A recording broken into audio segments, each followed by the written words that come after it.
Ini ang Digicast Negros X, ang top 10 nga balita sa Negros Island Region, ang amon ni dulong sa inyo. Kagaring atong top story subong nga adlaw, May 5, 2026.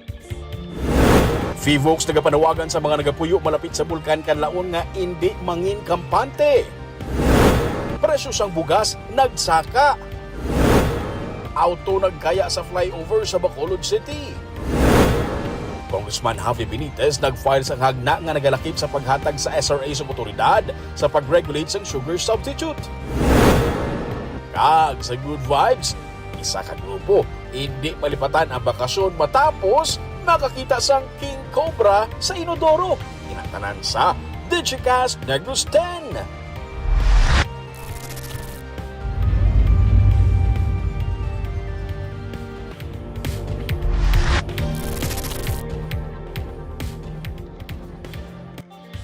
Sa number 10, isa ka LPA, yara na sa sulod sang PAR. Ang isa naman ka LPA, isa na ka bagyo. As of 2 p.m., subong nga Martes, ang isa ka low pressure area o kung LPA, nga gina-monitor sa pag-asa ang nakasulod na sa Philippine Area of Responsibility o kung PAR. Sunod sa pag-asa, ginalantaw nga hindi ini mag-develop sa isa ka bagyo sa masunod nga 24 oras. Pero magadalas ang ulan sa mga partes ng Visayas kag Mindanao sa Huwebes kag Biyernes. Ang isa naman ka LPA sa gwa sang PAR, ang isa na ka tropical depression o kun mahinay nga bagyo. Ginapaabot nga masulod ini sa PAR Sabado o kun Domingo nga adlaw kag Kaugon nga Kaloy. Ginapaabot sa pag-asa nga si Kaloy ang posible nga hindi maglandfall kay matunaw ini sa kadagatan sang Pilipinas. Ginapanugyan sa publiko nga padayon mag-monitor sa lakat sang panahon kay mahimo pa ini magkambyo.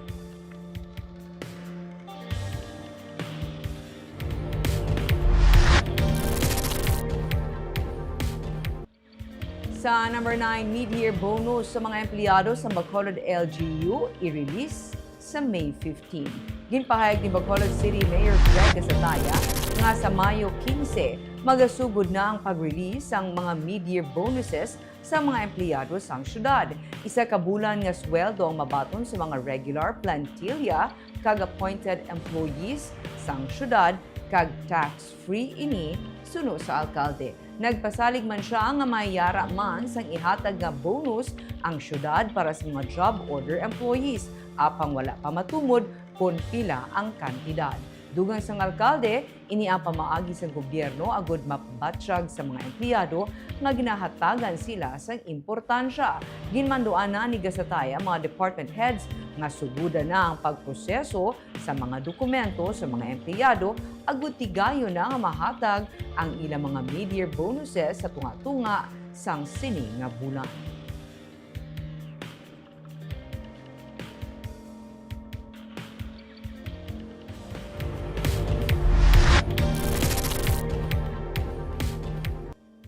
Sa number 8, masobra sa 700,000 pesos nga balor sang smuggled nga sigarilyo na kumpiskar sa Kabankalan.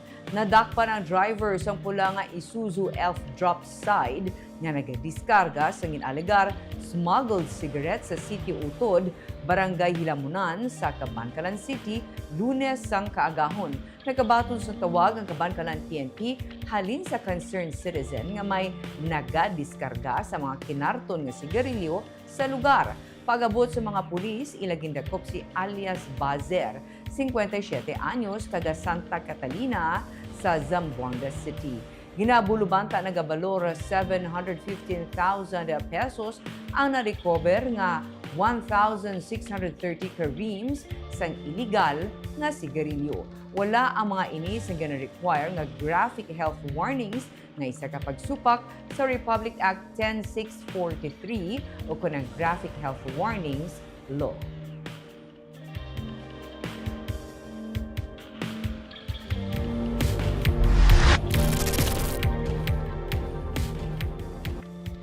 Sa number 7, rugby boys na rescue sa Bacolod.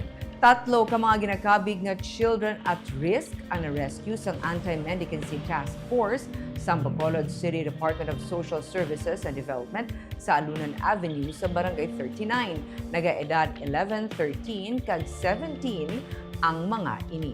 Sandig sa reports ng DSSD, taga Purok Neptune Barangay Singkang Airport, ang mga kabataan kag wala ini naga-eskwela. Ginaalagar nga nagasinghot sila sang rugby. Ginsiling isang punong barangay sa Singkang Airport nga si Rosini Distrito, makapila na ka beses nga ginasaway ang among mga kabataan nga hindi magtener sa dalan bangod delikado ini para sa ila. Apesar sini, nagabalik sa gihapon ng mga bata, bangod diri sila nagapangita sang kwarta bilang sa mga nagaparada nga mga salakyan. Gilayo naman nga ginpatawag ang mga ginikanan sa mga kabataan kag ginhaylo ini sa barangay nga pa-enroll sa alternative learning system ang ila mga bata.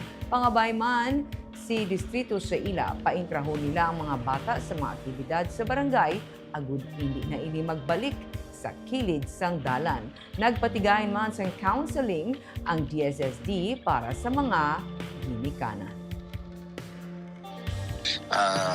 Mapatawag sila nga kung may mga activity sa barangay nga ma-involve ang ilang mga bata para malingaw wala may other lubrahon kagti ng kay minor sila mabalik sila sa eskwela paano gid sila namon nga mabutang sa alternative learning system para mabalik sa pag-eskwela or regular classes nila makaskwela liwat.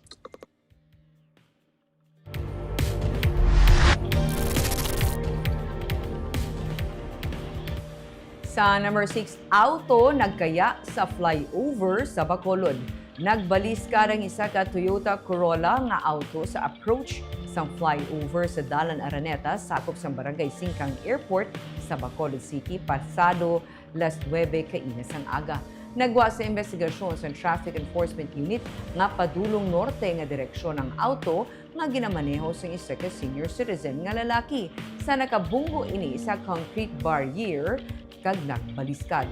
Nakaangkon sang minor injuries ang 68 anyos nga driver nga taga Barangay Tangub sa Bacolod.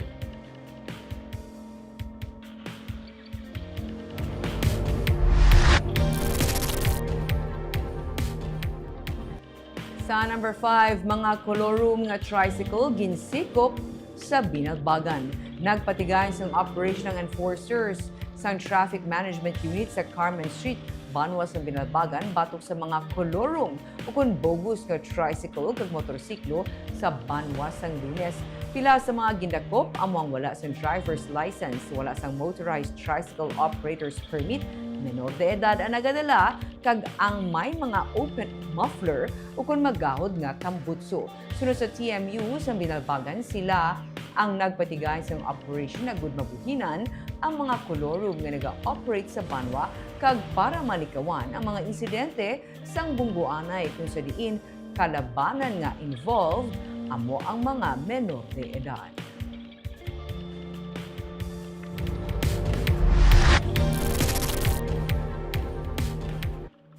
Sa number 4, BTTMD nagpaandam sa mga kolorum nga tricycle. Ginabulubanta nga 30 tubtub 40% sa mga tricycle nga nagabiyahe sa siyudad sa Bacolod ang ginakabig sa Bacolod Transport and Traffic Management Department nga kolorum o kung wala sa nagakaigo nga dokumento para makabiyahe. Sumugod sa natapos ng Business One-Stop Shop o kung BOSS, may 49 na ka mga tricycle ang nadakpan sa BTTMD sumugod Abril 1, tubtub 30. 27 sa mga nagkaladakpan ang wala sa mga business permits, samtang 22 naman ang wala sa mga driver's license. Ginsiling ni Attorney Ruben Micaeles Sabig, ang pamuno sa BTTMD, nagapadayon ng ilang anti-colorum operations sa tanan ng mga dalanon sang syudad. Ila ginahatagan sa dako nga pagtamod ang pagdakop sa mga colorum kag mga tricycle nga nagalabay sa mga mayor nga dalan sa syudad. Suno kay Sabig, hindi pwede ang mga tricycle sa downtown area kag dalan Lacson. Magluwas ini, kahapon lamang may 5 ka mga tricycle ang gid-impound sa BTTMD bangod kulang ini sa mga dokumento kag nagalapas sa mga pagsulundan sang syudad. Sa nigmaan sa record, may 6,000 ka mga tricycle drivers na nagabiyahe sa syudad, apang kapin sa 3,000 pa lang ang tigayon niya naka-renew sang ila mga permits. Pangabay ni sabig sa mga driver, iparehistro ang ilang mga tricycle agud mangin legal na ang ila nga pagbiyahe. Actually, nagasugod na kami since pagtapos ang aton one-stop shop. Nagpanakop na kami liwat sa aton mga kolorom. Oo. Hindi pa siya siling continuing adlaw-adlaw ga pangbutong kami. Pero muna ang namon lang impounding, gadali naman kami, gadali man gani ang mga pulis kay gusto man nila i-transfer tong ilang mga vehicles na bala nga dalaig sa mga kaso. So hopefully matapos na mo ng impounding and then we can really operate dira sa may, especially sa downtown area going to Lacson, going to Ayala. Kaya mo na ginalantaw na mo nga medyo malayo sa impounding sa Alihis.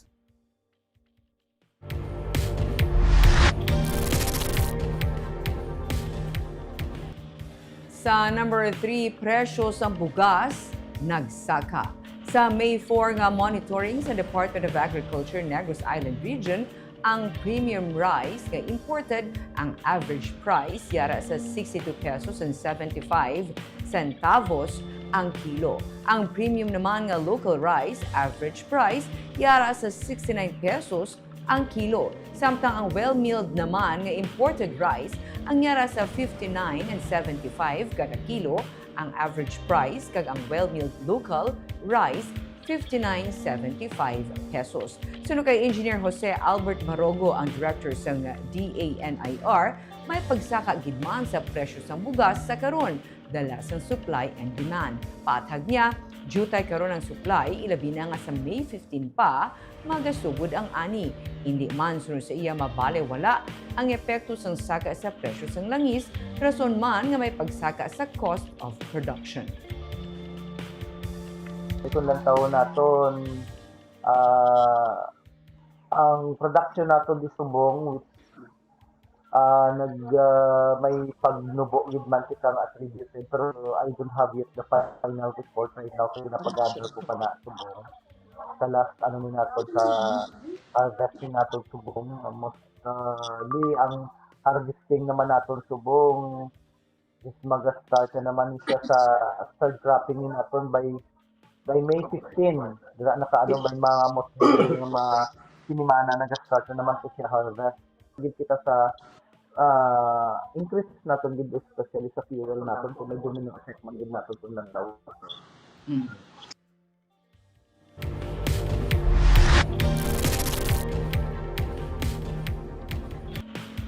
Sa number 2, 3rd District Representative Javier Miguel Benitez ang nag-file sang Tubo Act of 2026 o kunang hagna nga naga-amend sang Sugarcane Industry Development Act of 2015. Ang bill nga ginatawaga tunay na ugnayan, buhay at oportunidad sa asukal o Tubo Act of 2026 ang nagatuyo magsabat sa nagasaka panaog ng sugar production, presyohanay sini kag supply nga ginatudlo sang mga stakeholders sa gaps sa regulation, import policy kag program implementation. Sa mga hagna ang Sugar Regulatory Administration ang hatagan sang expanded authority sa pag-regulate hindi lamang sang kalamay kundi pati na sang sugar substitutes kaangay sang high fructose corn syrup kag iban pagid nga caloric kag non-caloric sweeteners. Nalakip sa bill ang proposed 18-month moratorium sa commercial sugar import subject sa exemption kung may supply shortages. Ang House Bill 9088 ang nagaduso man sa isa ka inclusive nga governing board para sa SRA nga ginatapuan sa tiglawas gikan sa sugar millers, sugar planters, sugar refineries, small farmers kag agrarian reform beneficiaries, field and mill workers kag industrial users.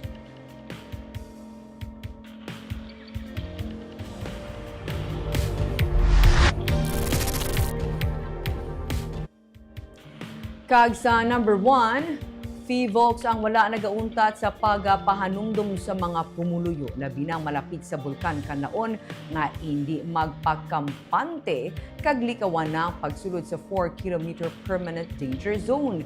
Dapat manginhanda sa tanan nga tion kay kun en kaso nga maglupok sa PDC hindi sarang nga malampuwasan ini. Kainas ang aga makaduha ka beses nga nagbugas ang abo ang Kanlaon. Una, 5:32 sang aga kay ikaduha, 6:01 a.m. Sa nagligad nga 24 oras, may 5 ka ash emission ng bulkan kag 5 ka volcanic tremors. 2,975 tons sa kada adlaw sa May 4 nga datos ang sulfur dioxide flux. Suno kay Maria Antonia Bornas, ang Chief sa Volcano Monitoring and Eruption Prediction Division sa Fivolks, nangin long-term na ang unrest sa bulkan kag nangin madugay na ang build up nga ginapaabot sa ulihi ang isa ka magmatic eruption. Makusog mga parameters ang Kanlaon suno kay Bornas nga nagalakip sang volcanic earthquakes.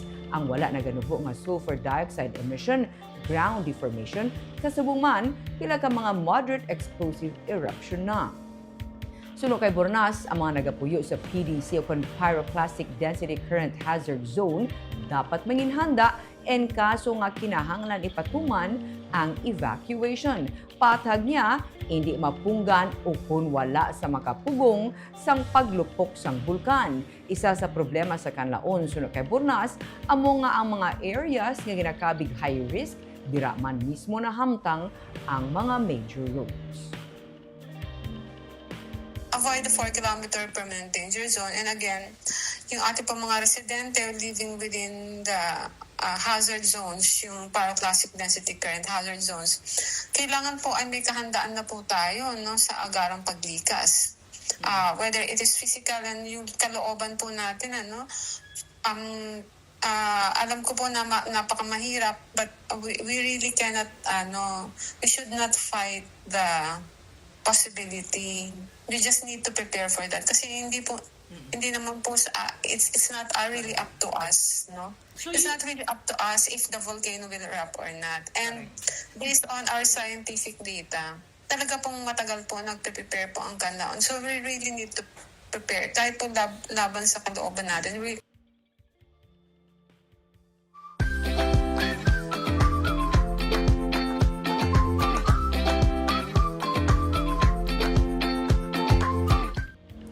Sa Good Vibes, isa ka grupo hindi malipatan ng ilang nga bakasyon. Paano abi kay may nagpakita nga king cobra sa inodoro sa banyo sang ila ginaokupar nga kwarto. May report si Romeo Subaldo.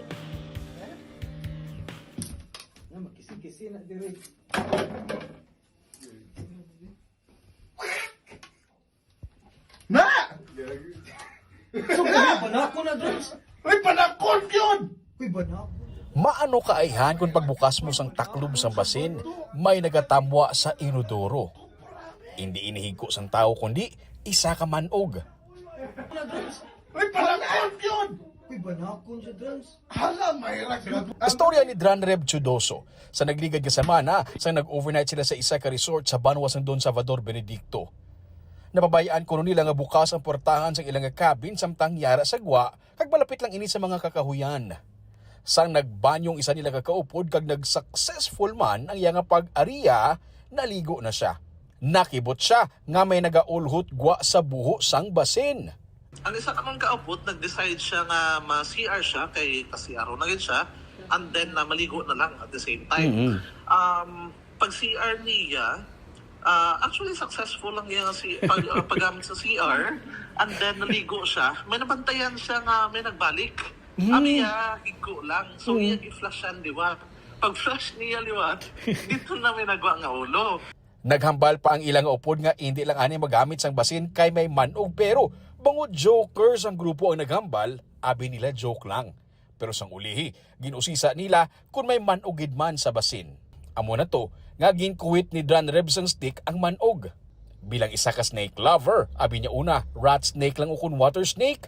Pero sang ginpost niya ang video sa isa ka page para sa mga snake enthusiasts, dito na may nagsabat sa iya nga isa ka Philippine King Cobra ang manog nga ila nakitaan pero juvenile pa ini kun bata pa.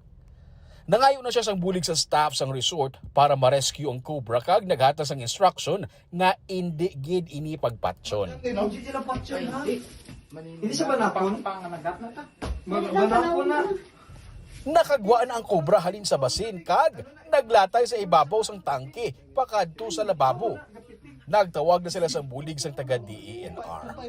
Suro sa kay Maria Gina Herangaya, ang Park Superintendent sa Northern Negros Natural Park sang DENR, hindi ining unang nga tion nga may report nga sighting sang Philippine Cobra sa DSB.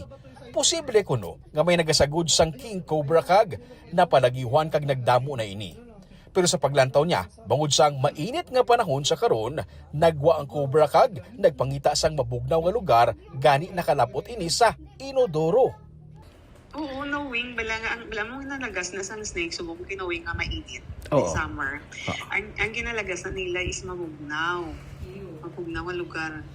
So, kung dira sila nakaano nga sa resort, ang most likely ilang kuan sila nga habitat kay ti ang issue natawag na nga ilagid man nga balay sila ang ginapangita nila ang mabugnaw. Mabugnawan bala sila. So kasi hindi to sa inodoro kay may tubig. Para sa ilan ni John Reb, isa ini ka hindi malipatan nga experience. Ginlango-lango pagani nila kaya ang nagagamit sang banyo nga upod nila isa ka pari. Maayo lang kuno kay wala gintukob sang manog ang forbidden fruit niya. There was no trauma. Everything was sinadya. Sinadya. I myself, as a lover of mga reptiles, mapatihan gid mas video nga akong tingog because I was so excited. It was the very first time I saw a Philippine cobra in person. Ginpakamaayo nila nga hindi pagingadlan ang resort kay wala man sang sala ang resort. Para kay John Reb, dapat tandaan nga ang mga manog ukon cobra ang nag-aistar sa kabukiran. Pero ang mga tao ang nagpakalabot na sa mga kabukiran, gani naga-coexist na ang mga manog sa tao. Ang Philippine Cobra, isa ka venomous katamang klase sang manog pero kinahanglan man sila para mabalanse ang aton nga ecosystem. Paandam sang DNR, hindi ini siya dapat patson kag itawag sa ila taratapan o kung sa eksperto nga sarang makarescue sa ila kag para mabalik sa kagulangan. Romeo Supaldo para sa Digicast Negros.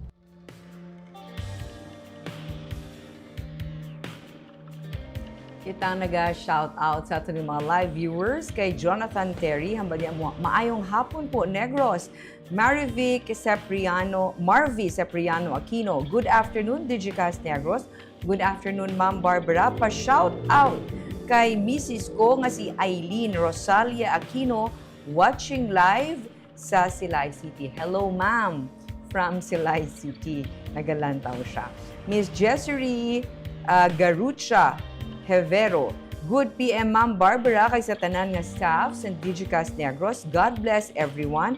Happy Tuesday. Always watching from Saraet, Himamaylan City. Jane Flores, reaksyon ni Jane sa isa taka story. Sa Lagoon, hambal niya, damo mga bata sa tubang pabaligyaan namon nagasuyop sang rugby. Siguro ipa-check taman ni Mama. Mirna Garrido Clavel, good PM Digicast NIR and Ma'am Barbara watching from Bacolod. Gloria Bantige, good afternoon Digicast NIR kag Ma'am Barbara Mijares watching from Pulupandan. Keep safe everyone.